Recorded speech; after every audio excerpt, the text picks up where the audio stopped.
જય જય સચ્ચિદાનંદ. સાડા સચિદાનંદ. 9 વાગે આપણે સત્સંગનો પ્રોગ્રામ શરૂ થઈ જશે. બધા મહાત્માઓ પછી ठे विराजो हे दादा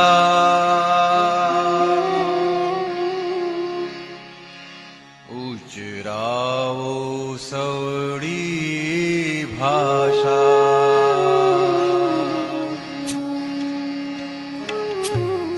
कंठे विराजो हे दादा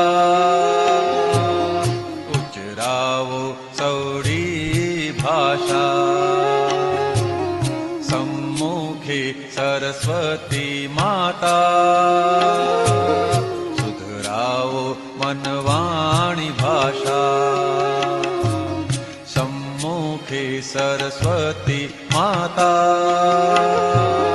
सुधरावो मनवाणी भाषा।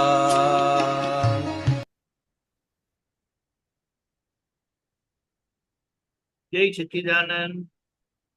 જય સચ્ચિદાનંદ. આજે પરીક્ષણનો 5મો દિવસ છે અને આજના દિવસે સામાન્ય રીતે કલ્પસૂત્રનું વાંચન થાય છે અને મહાવીર ભગવાનનો જન્મ દિવસ ઉજવે છે કે એ જે ભવ્યતાથી તીર્થંકર ભગવાનનો જન્મ દિવસ ઉજવાય છે એ એનું વિવરણ આખું કરેલું છે. આપણે ત્યાં એક અપેક્ષા કરી શકીએ, દાદા ભગવાનનું પ્રાગટ્ય ઉજવી શકીએ, દરેક મહાત્મા પોતાનો વજનમાં જન્મ દિવસ ઉજવી શકે. એટલે આ તો એક ગોઠવણી આ લોકોએ રાખી છે કે પર્યુષણના આ 5મા દિવસે મહાવીર ભગવાનનો જન્મ દિવસ ઉજવે છે. આપણે મુખ્ય સમજવાનું એ છે કે આપણને એ જ દ્રષ્ટિ મળી છે, એ જ વિતરાગ વિજ્ઞાન અક્રમ વિજ્ઞાન સ્વરૂપે કૃપાથી મળેલું છે. તો હવે આપણે કેમ કરીને એની પૂર્ણાહુતિ કરીએ અને આ બધા જ તહેવારો ધર્મમાં મુકાયેલા તહેવારો આપણે એનો ઉપયોગ કરીએ છીએ, તેમાં પર્યુષણનું આપણે વિશેષ કરીએ છીએ. તો આપણે એક પછી એક આ બધા જ વ્યવહારની બાબતમાં કે જ્યાં આપણી અટકણો છે, આળાઈઓ છે, નોંધ છે,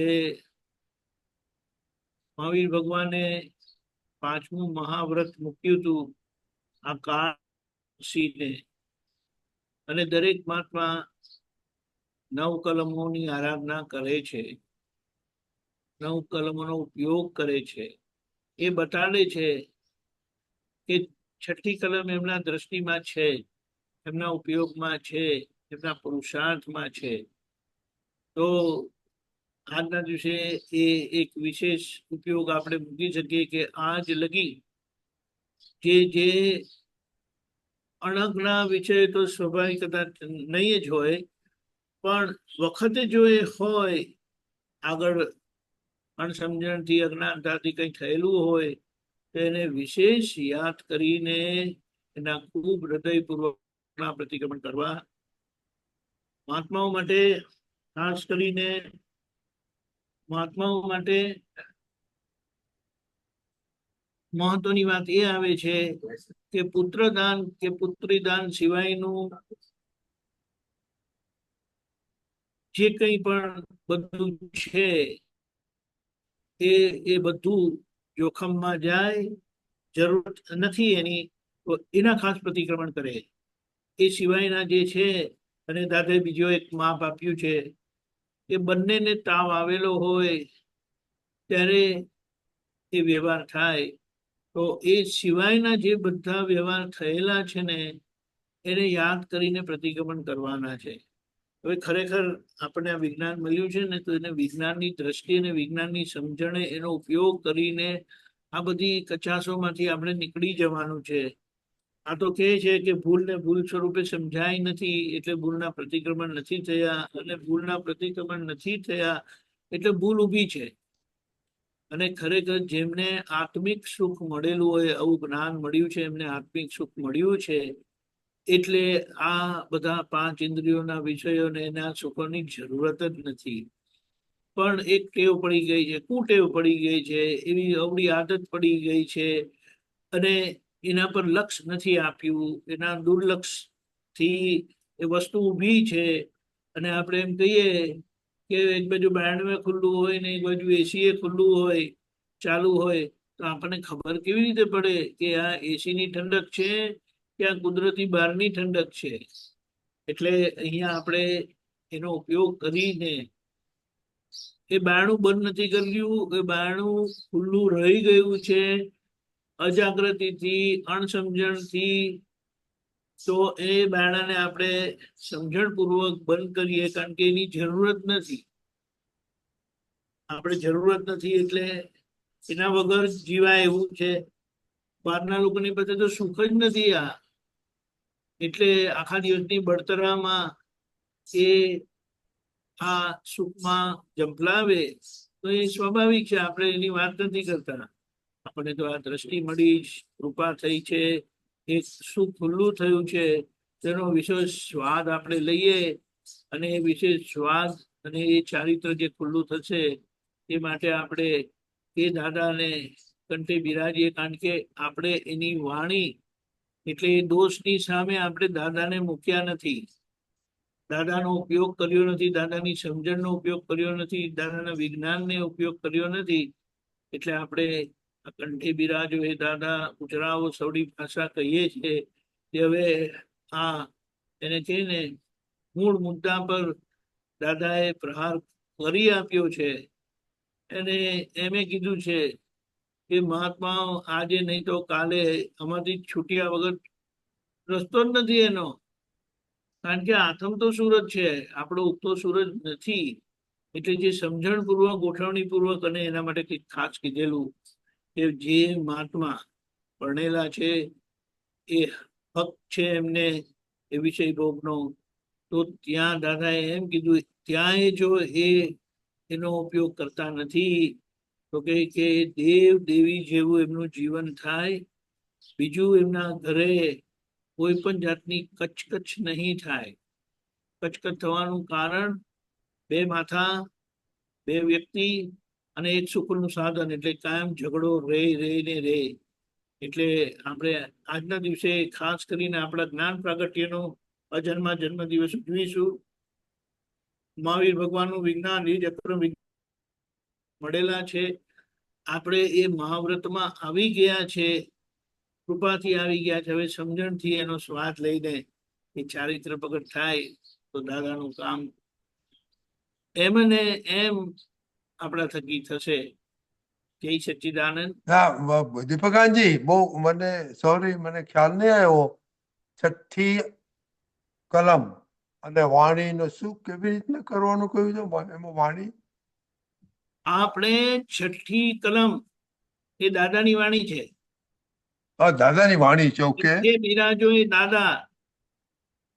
હવે દાદાને આપણે કઈ કઈ રીતે કંઠે બિરાજી શકીએ છીએ, અને એમને બિરાજીને આપણે કયો ભાગ આપણો, કારણ કે આજે જ્યાં સુધી હું એનો વિરોધી નથી થયો ત્યાં સુધી એનો પક્ષ ઉભો છે. એનો પક્ષ ઉભો છે, એનો દરવાજો ખુલ્લો છે, એ ભૂલનો દરવાજો ખુલ્લો છે, જેની જરૂરત જ નથી. બરાબર. કે આને બંધ કરી દો ને ભાઈ, નથી જરૂરત. ખ્યાલ આવ્યો? હા, પુતાજી, I cannot see connection between Sikh કલમ and વાણીમાં શું કરવાનું? આપણે સિખ કલમ આપણે બોલીએ છીએ. વાણી દાદાનો શબ્દ નથી ને? ના સાહેબ, દાદાનું જ છે ને. એ દાદા છે ને. હા, રાઈટ રાઈટ. દાદાની વાણી છે ને. Okay okay okay. તમે પઝલ દાદા ભગવાન આજે આખા શબ્દ સ્વરૂપે, વાણી સ્વરૂપે આપણી જોડે છે. એટલે એ દાદાને આપણે કંઠે બિરાજીએ. એટલે કંઠે બિરાજવાનો મતલબ શું? કે આપણે દિલથી એમની આરાધના કરીએ. હવે એ દાદાની આરાધનામાં કઈ કલમ ચુકાય એવું છે? મને કહો. બધી કર્મો ના, એ- આવી જાય, એ બરાબર છે. આખી ઓકે, પાક હવે વિધિ આવી જાય, આખી ચરણ વિધિ આવી જાય. એટલે દાદા એટલે એને એમ શું કહેવાય કે એમની સ્યાદવાદ વાણી એટલે જે કલ્યાણકારી વાણી છે, જે પોતાનું એ કલ્યાણ કરે, સમાનું એ કલ્યાણ કરે, એ દાદાને આપણે કંઠે બિરાજવા કહીએ છીએ કે ઓકે. એ દાદા કંઠે બિરાજો, ઉછરાવો સૌડી ભાષા, કે આ બધી જે મારી અજ્ઞાનની વાણી નથી રહી, અજાગૃતિની રહેલી છે. રાઈટ રાઈટ, બરાબર, એ ખ્યાલ આવ્યો. એ ચાલ્યા કરે છે અને એમાં હું વહી જયા કરું છું. તો કહે કે ના, મારે હવે વહેવું નથી, દાદા તમે બિરાજો. ઓકે ઓકે, કારણ કે એની જરૂર જ નથી, એની જરૂર જ નથી. આપણે એનો ઝઘડો બી નથી, પણ આ જે પ્રમાણ આપ્યા ને, પુત્ર કે પુત્રી દાન સિવાયનો વિષય, બંને ને તાવ આવેલો હોય તે સિવાયનો વિષય, તો એ બધા જોખમ વાળા છે. આમે કંઈક આમ તેમ આડું ઓડું બધું જોઈને પછી એ બધા વિષયો થાય છે, જેની મહાત્માની જરૂરત નથી. ખ્યાલ આવ્યો. અને ઓકે. એ એમને જે સ્વાદ આવશે ને, તે સ્વાદથી જે એમનું ચારિત્ર ખુલ્લું થશે, એ એમને એમ કલ્યાણ કરશે. પહેલું તો એમને પોતાને જ એનો લાભ મળે છે. અને વિશ્વ પર કલ્યાણનો માર્ગ છે, આખો વિતરાગનો માર્ગ છે, જે આપણને મળ્યો છે. આપણને જીવતા મહાવીર ભગવાન મળેલા છે. એ જીવતું વિજ્ઞાન મળેલું છે આપણી અંદર. વિજ્ઞાન કામ કરી રહ્યું છે. એટલા માટે આપણી આ પ્રાર્થના છે કે આપણે આવું એક થોડું લક્ષ મૂકીએ. આ તો કેવું કે ધ્યાન પર આવ્યું ને તો આપણી અંદર મશીન ચાલવા માંડે. બરાબર બરાબર. જય સચ્ચિદાનંદ. જય સચ્ચિદાનંદ. આખા દિવસમાં બીજો કોઈ ઝૂમ પ્રોગ્રામ નથી. 10 સેન્ટરોના